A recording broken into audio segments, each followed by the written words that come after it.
До изборите остават само няколко дни. Нека направим нещо за този град.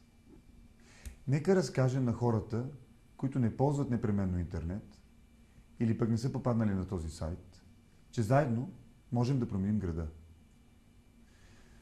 Че колите могат да се паркират под земята, че парковете могат да не бъдат заграбвани, че буклукът може да се преработва и че нямаме нужда от чужди санкции, за да си пометем пред собствената къща, че инвалидите могат да се придвижват като равноправни хора, че Витоша принадлежи на всички, а не само на тези, които строят абсурдни постройки, че децата ни могат да дишат по-чист въздух и че биха могли да спортуват и да играят навън и да бъдат по-здрави и по-щастливи.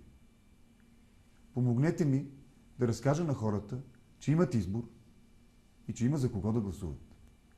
Нека направим София град, с който да се гордеем, а не град, за който да се оправдаваме. Нека в следващите дни разширим тази кампания и я доведем до знанието на всеки, който има чувства към този град.